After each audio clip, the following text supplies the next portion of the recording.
Bem, amigos, vamos agora responder a prova de primeira chamada do primeiro GQ da turma MP1, na sala 204 do bloco G, aplicada no dia 26 de setembro de 2012. Vamos, portanto, à sua resolução. A primeira questão, natureza dissertativa, valendo 2 pontos, dizia o seguinte, aliás, perguntava quais as características de um sistema inquisitorial e se seria ele aplicado no Brasil, pedindo para que você fundamentasse.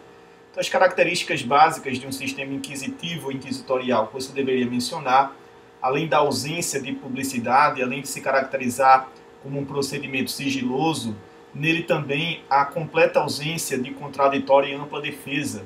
Dentro de um sistema inquisitivo ou inquisitorial, você não tem, portanto, a garantia do devido processo legal. Além também da falta de uma garantia de isonomia processual, falta de paridade de armas, digamos assim, e a ausência também de um ente imparcial às partes em conflito. Na verdade, no modelo puro de sistema inquisitivo ou inquisitorial, o órgão de acusação se identifica até mesmo com o órgão de julgamento. O sistema inquisitivo ou inquisitorial ele não foi adotado no Brasil, até porque, se você imagina que esse modelo ele se enquadra na situação do inquérito policial, ou dentro da ideia de inquérito policial, lembre que inquérito policial é um mero procedimento administrativo de investigação que tem a finalidade de colher provas de materialidade e autoria de infrações penais, provas essas que vão servir de suporte à futura propositura de uma ação penal. Então, o inquérito policial não é processo, não há que se falar, portanto, em sistema inquisitivo, porque não se trata de um sistema processual, e o sistema inquisitorial é um modelo de sistema processual, não é o que a gente está discutindo na estrutura de um inquérito policial. A discussão que existe no Brasil é se, na verdade, o Brasil segue um modelo acusatório, que tem características antagônicas até mesmo ao sistema inquisitorial, ou se o Brasil ele teria, na verdade, o sistema misto, e se realmente você entende que o sistema misto foi adotado, ele tem algumas características, o modelo brasileiro, de sistema inquisitorial. Alguns doutrinadores afirmam, embora seja doutrina minoritária, que algumas características do sistema inquisitorial se fazem presentes dentro do sistema brasileiro misto, em virtude de que no Brasil o juiz tem uma ampla liberdade probatória, o juiz, durante o curso da ação penal hoje, ele pode determinar a prisão preventiva, decretar prisão preventiva de ofício, sem que haja requerimento da parte interessada ou de quem tenha legitimidade para tal.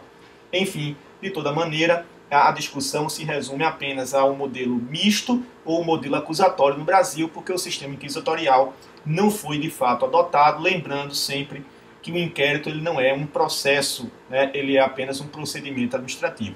Se você respondeu nesse contexto, então você certamente teria os 2 pontos garantidos aí para esse quesito. O seguinte quesito, o quesito de número 2, também valendo 2 pontos, diz o seguinte: analise os 2 âmbitos do princípio da publicidade que estudamos também em sala de aula.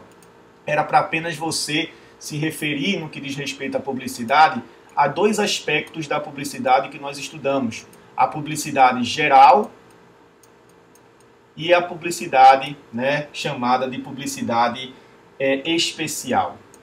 Então, a publicidade geral e a publicidade especial. A publicidade geral, também chamada de publicidade externa, e a publicidade especial, chamada de publicidade interna. Então, a coisa é você garantir o acesso às informações dos autos a todas as pessoas, a todo o público, e aí é você estar no âmbito da publicidade geral ou da publicidade externa, que admite limitações, não apenas por determinação expressa da Constituição, mas também por conta de dispositivos específicos do Código de Processo Penal. Agora, outra coisa é você garantir essas informações apenas às partes que fazem parte, portanto, do litígio. É a publicidade especial ou a publicidade interna, que nunca admitirá, portanto, limitações. A publicidade geral é limitada, a publicidade especial não sofre, portanto, limitações no seu âmbito. Então, era para você falar desses 2 âmbitos aí, desses 2 perfis, digamos assim, do princípio da publicidade no âmbito do processo penal brasileiro, conforme vimos em sala de aula, acompanhando a boa doutrina. Enfim, agora nós vamos à parte dissertativa da prova, e a questão de número 3, que é a primeira questão, desculpem, a parte objetiva da prova, e a questão número 3, que é a primeira questão objetiva, era uma questão para você julgar itens. Então vamos tentar fazer esse julgamento aqui. O item 1, conforme o princípio da indisponibilidade, o Ministério Público não pode, veja só, não pode desistir de ação penal já instaurada. Verdade, isso está dentro realmente do contexto da indisponibilidade da ação penal pública, bem como de qualquer recurso por ele interposto. Como consequência dessa indisponibilidade, caso o Ministério Público venha interpor qualquer recurso, ele também não pode desistir desse recurso. O item 1 está, consequentemente, verdadeiro. Você tinha que julgar assim. Então, o item 1 verdadeiro, vamos ver os demais itens. Item 2. O direito processual brasileiro adota o sistema do isolamento dos atos processuais, de maneira que se uma lei processual penal passa a vigorar estando o processo em curso, ela será imediatamente aplicada sem prejuízo dos atos já realizados sobre a vigência da lei anterior. Correto? Diante do contexto aqui do artigo 2º, o artigo 2º, que trata do princípio da imediatidade, portanto, da norma processual penal. Artigo 2º do CPP traz, portanto, essa ideia realmente de aplicação imediata, não importa se melhor ou pior, da norma de natureza processual. E, por fim, o item 3, que diz que se no curso da ação penal, em audiência de instrução e julgamento, o ofendido se retratar perante o juiz quanto à representação de ação penal condicionada, então, nesse caso, considerando a inexistência de sentença, o magistrado poderá acolher o pedido da vítima e extinguir o processo. Vejam só, uma questão básica que você conhece, obviamente, é o artigo, e você estava com o seu código na hora da prova, o artigo 25 do Código de Processo Penal. Diz que a representação ela será irretratável após o oferecimento da denúncia. Então, não pode você ter mais retratação da representação após o oferecimento da denúncia. E o artigo 25 importa para esse item? Claro que sim, veja. Diz aqui, se no curso da ação penal, em audiência de instrução e julgamento, o ofendido se retratar, ele não pode mais se retratar. Ele só podia se retratar até o oferecimento da denúncia. Oferecida a denúncia e, portanto, já no curso da ação penal, você não tem possibilidade mais de retratação da representação que foi feita. Então, aqui, meu amigo, não tem outra solução. Você tem que julgar esse item como falso. Eu não vou querer nem analisar a questão de inexistência de sentença, que o magistrado pode acolher o pedido, etc., justamente porque não é possível essa retratação nos termos do artigo 25 do Código de Processo Penal. Itens corretos, portanto, apenas os itens 1 e 2. Então, a resposta correta para esse quesito é a letra D de dado. Para a terceira questão, letra D de dado. Vamos agora à quarta questão, uma questão de múltipla escolha. Diz assim, no que diz respeito à ação penal pública condicionada, veja, pública condicionada à requisição ministerial, mas não é do Ministério Público, claro, é aquela ação penal pública condicionada que não depende de requisição, não depende de representação da vítima, mas sim de requisição do ministro da Justiça. Então vamos julgar os itens aqui, tá? Então ele está especificando apenas a ação pública condicionada que depende dessa requisição. Letra A requisição ministerial para a propositura de ação penal pública condicionada está sujeita ao prazo decadencial de 6 meses, então já está falsa. A gente sabe que esse prazo decadencial existe para o exercício do direito potestativo de representar. Então você decai do direito de queixa, você decai do direito de representação na ação penal pública condicionada. A decadência aqui, na ação penal pública condicionada, é somente caracterizada como a perda do direito potestativo de representar e não de requisitar, porque a requisição ministerial, a requisição do ministro da Justiça, não fica vinculada a esse prazo mencionado na letra A desse quesito. Vamos então às outras alternativas e verificar qual a resposta. A requisição do ministro da Justiça impõe ao Ministério Público o dever de ofertar a denúncia. Impõe ao Ministério Público o dever de oferecer a denúncia? Claro que não. O Ministério Público, apesar da requisição ser importante para a sua atuação, aliás, ser fundamental para a sua atuação, ele tem a opinium delicti. Ele é o dominus litis, ele é o dono da ação e tem a opinião do delito. E ele vai verificar se é ou não realmente caso de você ter aquela infração penal para ser portanto, oferecida a denúncia. Ele que vai verificar, portanto, se é caso ou não de propositura da ação penal, apesar da requisição feita pelo MJ. Letra C. A definição jurídica do fato delituoso feita pelo ministro da Justiça na requisição vincula o juiz criminal. Olha, nem a definição jurídica definida na petição inicial vincula o juiz criminal, quanto mais aquela mencionada numa requisição de uma autoridade administrativa, que é o ministro da Justiça. Então vejam que o artigo 383, inclusive, que trata da emendatio libelli, menciona que o juiz pode dar aos fatos uma definição jurídica diferente daquela que constava da petição inicial, né, sem alterar os fatos, né, mencionados na petição inicial, ele pode dar uma definição jurídica diferente. Então não vincula nem mesmo a definição jurídica dada pelo autor da ação penal, quanto mais, né, pelo ministro da Justiça numa mera requisição.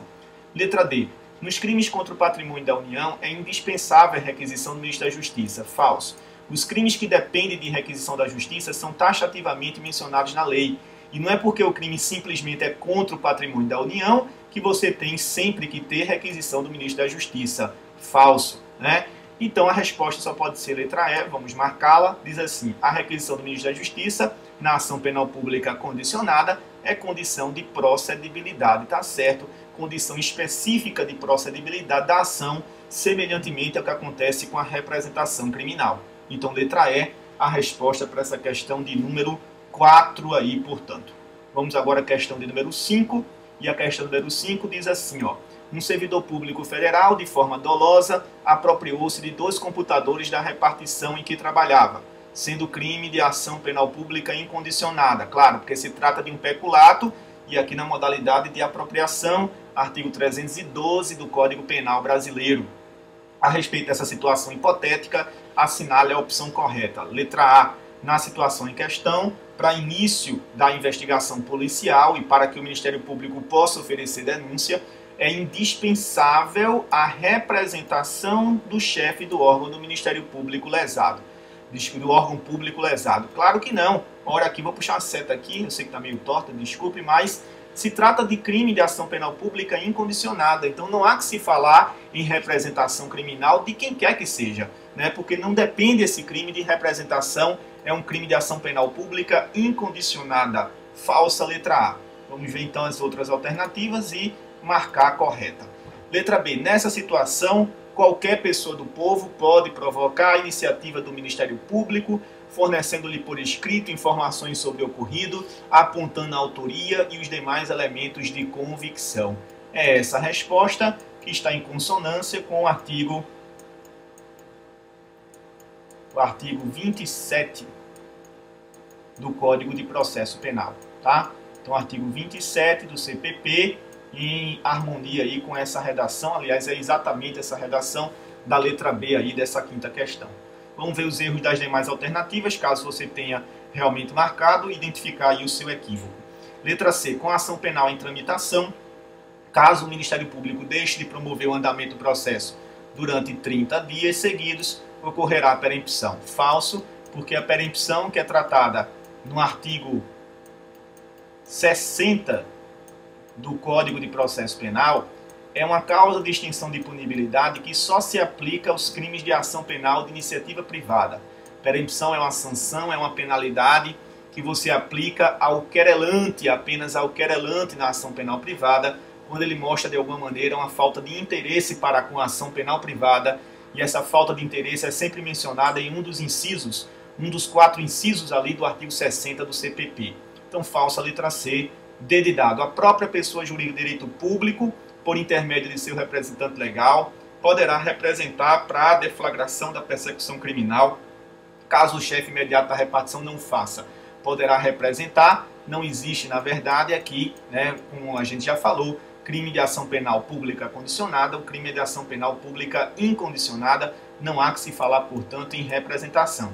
Letra E. Caso os bens sejam restituídos, poderá o chefe da repartição perdoar o servidor. Veja que poder, o examinador da questão, né, o elaborador da questão, ele colocou aqui para o chefe da repartição. Ele pode até perdoar o servidor, agente da conduta delituosa, o que impede a propositura da ação penal. Claro que isso não existe em hipótese alguma, né, as situações em que há possibilidade de perdão, né, são estabelecidas pela própria lei, né, como perdão judicial.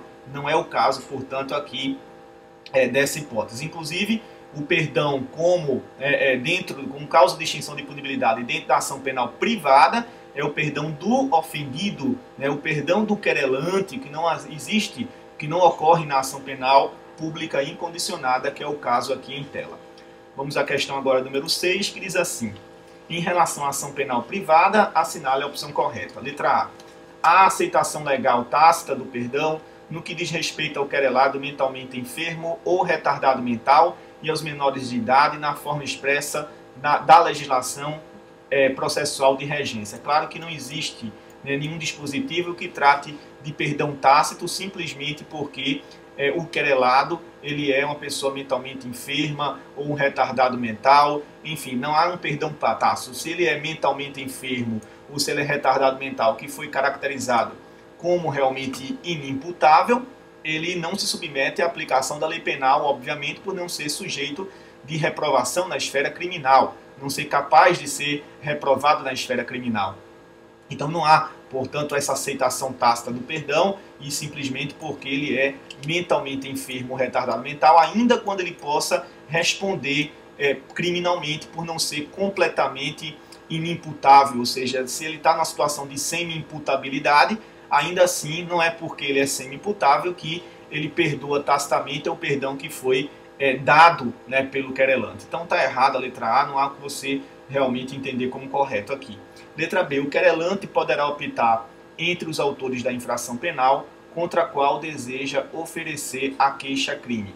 Então o querelante ele pode optar entre os autores da infração penal contra o qual deseja oferecer a queixa-crime. É óbvio que não há esse direito de opção, em virtude do que dispõe o artigo 48. A queixa dada contra um dos querelados se estende a todos os demais. Artigo 48 do Código de Processo Penal. Então pode julgar aí esse item também como falso, em virtude do artigo 48 do CPP. Letra C. A renúncia ao exercício do direito de queixa em relação dos autores do crime não se estende aos demais. Se estende sim em virtude da indivisibilidade da ação penal privada e também do que dispõe expressamente o artigo 49 também do CPP. Então, artigo 49 do Código de Processo Penal, há sim essa extensão aos demais agentes da infração penal. Letra D. A queixa poderá ser dada por procurador com poderes especiais, devendo constar do instrumento do mandato o nome do querelado e a menção do fato criminoso. É o que dispõe o artigo 49, sendo que o artigo 49 ele expressamente se refere apenas ao querelante. Acontece que há no artigo 49 uma impropriedade técnica, né? Enquanto a lei fala em querelante, na verdade ela quer falar em querelado. Então toda doutrina que comenta o artigo 49 vai mencionar isso.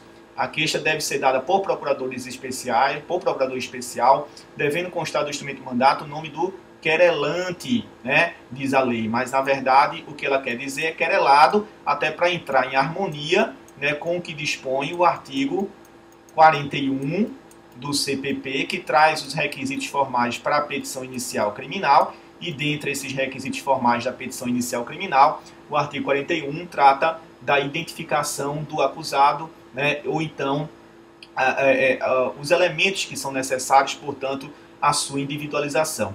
Então, por conta disso, embora a doutrina aponte que, embora a lei fale em querelante, na verdade, a expressão correta é querelado, que faz com que essa alternativa esteja certa. Letra E. Considera-se perempta a ação penal privada quando um dos sucessores do querelante perdoar o autor da infração penal e este aceitar o perdão. Ora, se isso acontece, é claro que não se trata de perempção, trata-se de perdão. A causa de extinção de punibilidade não vai ser a perempção. Se foi dado perdão e o perdão foi aceito, a causa de extinção de punibilidade é a perempção e não o perdão. Então, resposta aí, letra D de dado. Vamos agora à penúltima questão de nossa avaliação de hoje. Diz assim: julgue os itens abaixo. 1. Em crime de ação penal pública condicionada, a autoridade competente poderá iniciar o inquérito policial de ofício. Ora, você já viu que está errado. Se o crime é de ação penal pública condicionada, a autoridade competente não pode iniciar o inquérito policial de ofício, não. Inclusive, isso você encontra no artigo 5º, especificamente, 5º, parágrafo 4º do CPP. Artigo 5º, parágrafo 4º do Código de Processo Penal. Tá? Aí, todavia, se no prazo decadencial de 6 meses o ofendido ou seu representante legal não formular a representação, o inquérito será arquivado. Então, já está falso aqui, tem nada a ver. Enfim, item 2 aqui. Agora, diz assim, que impede-se desarquivamento do inquérito policial com vistas a prosseguir as investigações nas hipóteses de decisões judiciais, reconhecendo a tipicidade do fato. Realmente, o STF entende que se a decisão que motivou o arquivamento do inquérito foi a tipicidade do fato, impede-se o seu desarquivamento por fazer coisa julgada material. Então, item 2, segundo o entendimento do STF, portanto, ele está correto, certo? Vou puxar aqui essa perna do T, pronto. Então, item 3 agora. Como o inquérito policial é peça dispensável ao oferecimento da denúncia, o Ministério Público pode, mesmo sem o inquérito, oferecer a denúncia, desde que entenda que há indícios mínimos de autoria e de materialidade de fatos supostamente criminosos. Tá certíssimo até agora. Aí vem o resto, diz assim: todavia, uma vez instaurado o inquérito, o Ministério Público não pode oferecer a denúncia sem relatório final da autoridade policial. Pode sim, falso. O Ministério Público pode oferecer denúncia independentemente desse relatório final da autoridade policial. 4. A reprodução simulada dos fatos ou reconstituição do crime pode ser determinada durante o inquérito policial, caso em que o indiciado não é obrigado a comparecer e participar da reconstituição, em que pese, não obstante, a existência do princípio da verdade real. Tranquilo, não é porque existe o princípio da verdade real que você vai exigir que o indiciado se submeta a esse procedimento de reconstituição do crime, ou seja, reprodução simulada dos fatos. Ele não é obrigado a produzir uma prova contra ele, ele tem direito de ficar calado e também tem direito assegurado a não participar desse procedimento de reprodução. Então, itens corretos só os itens 2 e 4 para essa questão. A resposta, portanto, aqui, 2 e 4, letra C, para a 7ª questão. Agora vamos à última questão. A última questão aí, de ABCDE, de múltipla escolha, diz: Carlos compareceu à delegacia para prestar esclarecimentos acerca de uma suposta chantagem. Me perguntaram durante a prova o que era esse crime de chantagem. A chantagem pode configurar um crime de ação penal pública incondicionada, que é o crime do artigo 158 do CPP, que é o crime de extorsão. Então, a chantagem pode se configurar como um crime, portanto, de extorsão. Então, Carlos compareceu à delegacia para prestar esclarecimento acerca de uma suposta chantagem que estaria sofrendo por parte de João. Durante o oitivo, o delegado ainda tomou conhecimento da prática de adultério e também de bigamia por parte de Carlos, certo? Então, Carlos, o próprio indivíduo aqui que esclareceu, praticou adultério, praticou bigamia, tomou conhecimento da autoridade policial. Vejam, em relação ao adultério, você sabe que em 2005 houve abolício crimes. O adultério era um crime previsto no artigo 240 do Código Penal, mas ele foi revogado em 2005, portanto não existe mais esse crime, que aliás, à época, era crime de ação penal privada personalíssima. Era um outro exemplo de ação penal privada personalíssima. Não existe mais esse crime de adultério. A bigamia, contudo, permanece no artigo 235, especificamente ali no início dos crimes contra a família, nos crimes contra o casamento, o crime do artigo 235. E a bigamia é um crime de ação penal pública incondicionada. Então vejam, não apenas a chantagem, que pode configurar extorsão, é um crime de ação penal pública incondicionada, como também a bigamia. E se o delegado de polícia tomou conhecimento da prática desse crime, também deveria instaurar inquérito policial. Deveria instaurar, por isso, extorsão e deveria, por isso, também bigamia. Tá? Acerca da situação hipotética descrita, assinale a opção correta. Letra A. O delegado de polícia deve instaurar inquérito contra Carlos para apurar a prática de crime, pois tomou conhecimento da prática de crime de ação penal pública incondicionada. Tá certo. Não importa se Carlos compareceu à delegacia para prestar esclarecimento acerca de uma chantagem que ele era a vítima. né? Se o delegado tomou conhecimento que ele, Carlos, praticou bigamia, então ele pode sim instaurar um inquérito, porque bigamia é crime de ação penal pública incondicionada. Tá? Então essa é a resposta, letra A. Para a oitava, vamos ver os equívocos das demais alternativas então. Letra B, o delegado não pode instaurar inquérito policial porque as citadas condutas, adultério e bigamia, não são mais crimes. Falso. O adultério que não é mais crime, mas a bigamia continua sendo infração penal. C, o delegado poderá instaurar inquérito para apurar a conduta de Carlos. Contudo, por se tratar de crime de ação penal privada personalíssima, somente o cônjuge tem legitimidade para requerer a instauração do inquérito. Falso, porque a bigamia não é de ação penal privada personalíssima. A bigamia é crime de ação penal pública incondicionada. O adultério, que quando existia enquanto crime, ele era de ação penal privada personalíssima. Então, letra D. João poderá responder a inquérito policial pelo crime de estelionato na modalidade de chantagem. Não existe um estelionato na modalidade de chantagem, né? Chantagem pode configurar um crime de extorsão, porque tentou obter vantagem econômica indevida constrangendo Carlos. Né? Estelionato é quando você tenta obter vantagem indevida não constrangendo. Você tenta obter vantagem indevida enganando ou mantendo alguém em erro, utilizando-se de artifício de ardil, artigo 171 do Código Penal Brasileiro. E a conduta ali se configura, na verdade, como chantagem, que é uma extorsão. Letra E. João não responderá criminalmente por seus atos na medida em que não está tipificado no ordenamento jurídico brasileiro como crime a chantagem. Mentira. É claro que a chantagem é crime, pode ser o crime aí de extorsão, devendo Carlos buscar ressarcimento na esfera civil. Falso. Então a resposta para a questão 8 é a resposta de letra A, né? Portanto, então com isso a gente conclui a nossa resolução de prova. Espero que você tenha tido um bom êxito. A prova não estava difícil, pelo contrário, estava muito simples, né? E qualquer coisa pode me procurar no Facebook, galvão.ricardo, ou no meu e-mail pessoal, ricardojbgm@hotmail.com, até a entrega da prova.